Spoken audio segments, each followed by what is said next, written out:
Hey guys, today I'm going to be here with Derek Bowie.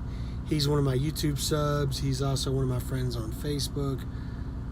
Woody woo, all that. Anyway, he had a really bad time in training.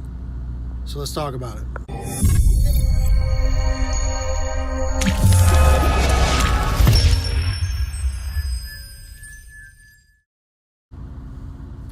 So Derek, how was your training? I had the worst experience with the trainer that I got. Derek, what do you mean he was the worst trainer? This guy was completely disrespectful to me.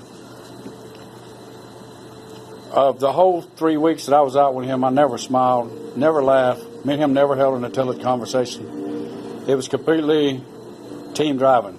Wasn't hardly any training to it at all. Well, shit, Derek, I'm sorry to hear that, man. So, I have a big list of things not to do to a good trainee. Well, that sounds awesome, man. Let's hear some of them. First off, I'm going to start right off from the beginning.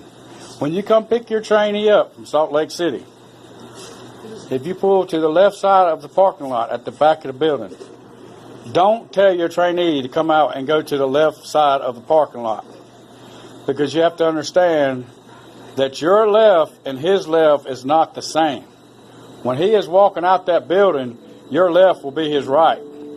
I come out the building and end up standing in front of the maintenance shop in the pouring out snow at 3 o'clock in the morning because my trainer told me to come out the left side of the building because he was parked in the parking lot at the left side of the building at the back of his left side, not my left side. Know how to slide your fifth wheel.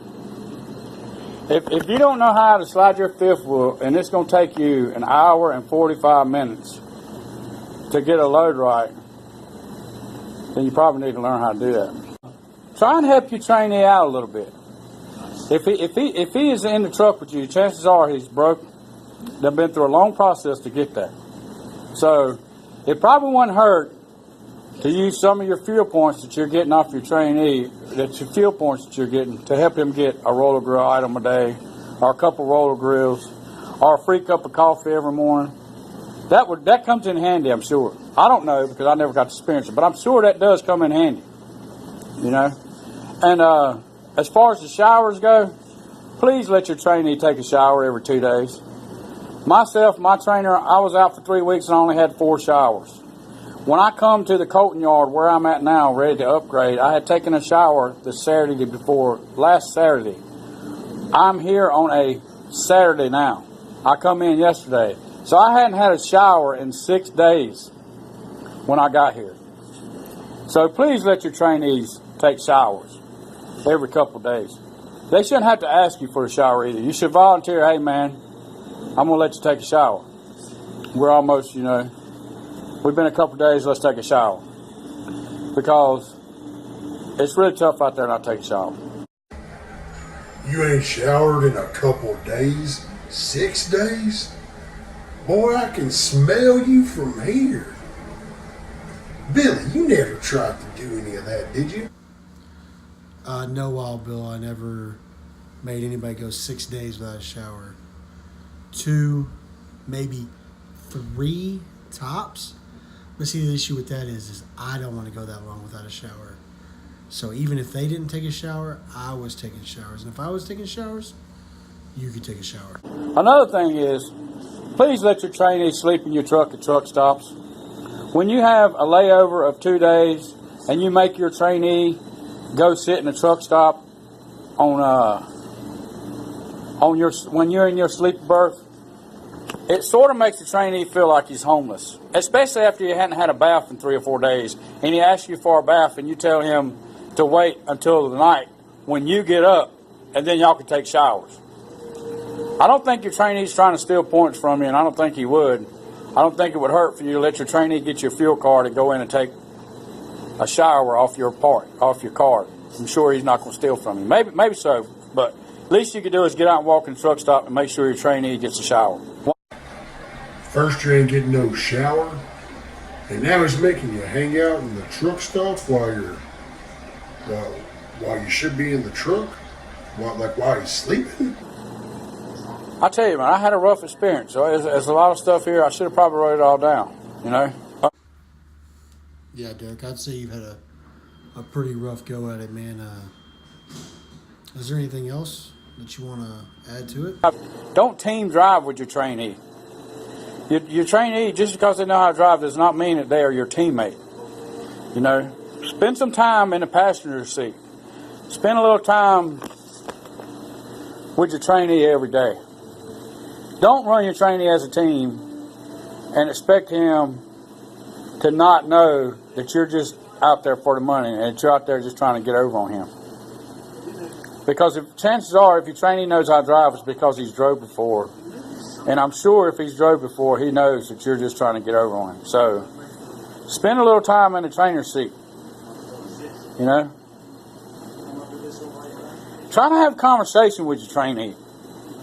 Don't be rude and disrespectful and not have the trainee enjoy the experience a little bit. At some point in the 3 weeks of your training, or week, or however long you're training, spend a little time to get to know your trainee and let your trainee get to know you. Don't keep it on a 5 to 10 word sentence thing. Let your trainee back the truck up. Get out and train your trainee to back. Help him back. Just let him do it a couple times, even if they know how to do it. Just let them do it a couple times so they can see, hey, they can be confident in themselves and know that they can do it. Let your trainee get out and go into receivers and do the paperwork. And let them be involved. Don't tell them that they can't get out the truck and shadow you while you're doing all the shipping and receiver and paperwork for the first week or two. And make them feel isolated from the whole process. Because a good trainee wants to know everything and wants to get out and understand what is going on at these shippers and what is going on at these receivers. It's not fair to the trainee not to be able to get out and shadow the trainee, the trainer. Unless he absolutely hadn't had any sleep and it was absolutely must that they stay in the truck and sleep. I understand that. But I feel like the students should be allowed to get out and shadow the trainer as the trainer is doing all the processes pertaining to that load getting from point A to point B. It would probably be a good idea to let your trainee get out and do that and understand what's going on. All right, before you go any farther, Derek, I do want to add that trainers out there, you should be teaching your trainees in a way to where they're able to do everything on their own by the end of it. You should be relatively hands-off by the end of the training process. Sorry to interrupt, Derek. Go ahead. Teach your trainee the macros. Don't just assume your trainee is going to learn the macros, because everybody's not like, certain people are not going to ever be able to learn like that by you not actually going over your macros. It's probably good to go over the macros. Every time you do something in the macros, I would say it would be beneficial to the trainee to actually explain what you're doing when you're doing it. Don't just sit there and do it. Or don't just sit the trainee in the seat and say, okay, you go to sleeper berth. Okay, you're out of sleeper berth. You go off duty. Okay, you go in it. And everything that you do in off duty should not be break or lunch. Seems to me like there should be more to it than just telling your trainee, okay, go on break. Okay, go on lunch. So what is all the other macros used for? If your trainee has come out there and respected you enough to make sure their feet don't stink and they don't fart out loud, or don't cut massive smelly ass farts and laugh about it, you should respect that. You know? Just being honest about it. If the man is trying to respect you, you should give him respect in return. Oh, come on, Derek. Don't tell me he farted on you. If the man is running over 600 miles a day for you, it probably wouldn't hurt to reward him with a lunch every now and then, or reward him with a supper. You know, yeah, I know it's your job. It's my job to do it. It's my job to go out there and run 600 miles. But we all know that every trainee don't get in the truck running that. So if you get a trainee in the truck that's running high fives, low sixes, high sixes, you should sort of reward it. Maybe with just an attaboy. Attaboy, good job. Man, I remember I run 688 miles one day, and man, that was one of the happiest days I've been striving for that. Don't you know, my trainer never said, good job, man, that was good. None of that stuff. I never got patted on the back about that. Well, Well, Derek, I know it's a long time coming, but attaboy. Just know it's miserable on the road with a trainer that does not want to do his job and is just out there to make money.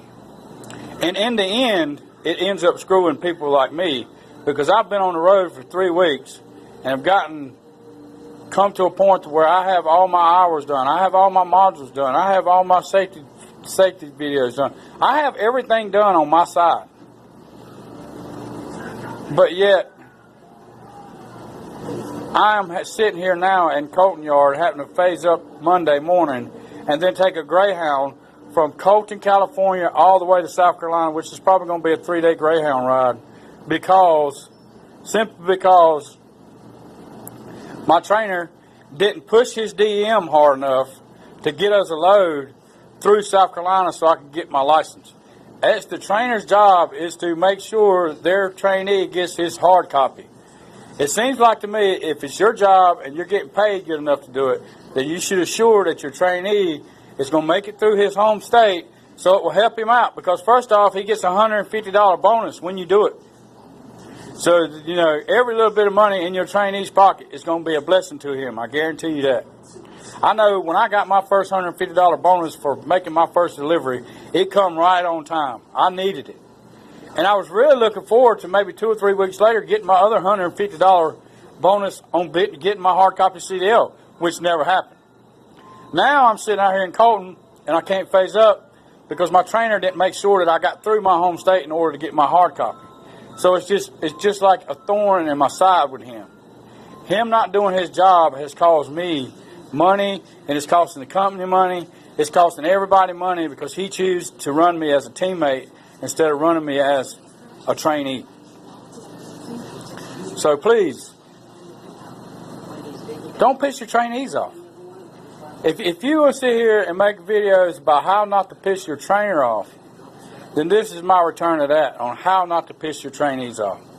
Don't make your trainee have to take time out of his life to go 3 or 4 days on a bus ride, and we all know how hellish a Greyhound bus ride is. Don't make your trainee have to do stuff like that you, just by simply you doing your job, could have avoided all that. You see what I'm saying? I'm having to take time out of my pocket and my life in order to go get a CDL that I should already had in my back pocket when I got ready to phase up. Well, geez, Derek, sounds like you've had a hell of a time, man. You got anything else you want to say, like in closing? And the last thing is this. If your trainee has run his ass off for you, has allowed you to mistreat him to the point of not giving him a shower every 6 days, but every 4 or 5 days at the least, has not complained once about the way you make him sit in a truck stop for 11 to 12 hours while you sleep in the truck, and vice versa, has not complained to you about none of this and kept it to himself and just kept grinding, by all means, don't smack him in the face and give him a 62 on his final review, because that's total, complete disrespect.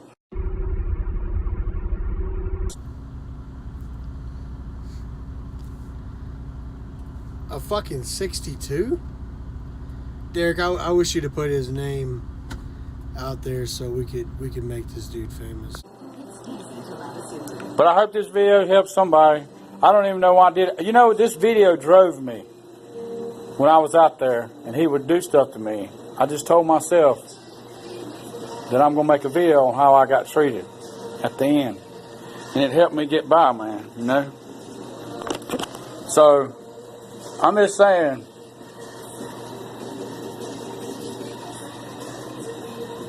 I hope this video helps somebody, and I hope Billy Raines adds his characters to this video because I like them, and they're funny. But we're going to see what he can do with it. Billy's about to work his magic with this video, and we'll see y'all. Keep on trucking. Alright guys, that's going to about do it for this video. I appreciate Derek trusting me to tell his story. Hopefully I did him justice. Anybody else If y'all ever have any videos y'all want to put out or stories y'all want to tell, but y'all don't feel like, doing it on your own YouTube channel or whatever, and you don't, reach out to me, and I'll do all the editing work and everything like that, and I'll put your story out there for you. My own little spin on it. Anyway, guys, that's gonna about do it for this one. Peace. Hey guys, make sure you subscribe to the channel, like the video, and comment down below. I love getting your comments. I always respond to them, and I appreciate any interaction with the video. Thanks, guys. Talk to y'all next time.